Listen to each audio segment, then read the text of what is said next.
আমার টুটুকে সকালবেলায় উঠে টুটুর খিদে লেগেছে খুব প্রচণ্ড।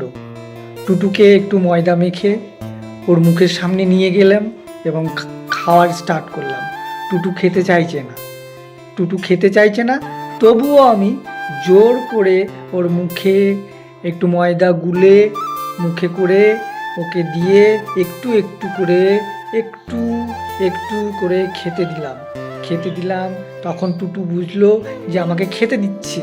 তখন টুটু খেতে শুরু করলো। আবারও একটু ময়দা নিয়ে টুটুর মুখের দিকে দিলাম।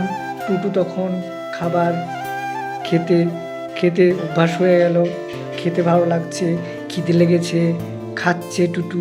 আবারও একটু দিলাম, দেওয়ার পরে খেছে টুটু, কি সুন্দর খেছে। খাওয়ার পরে মুখ নেড়ে নেড়ে খাবার খাচ্ছে। খাওয়ানো প্রায় শেষের মধ্যে রেখে দিলাম আমি।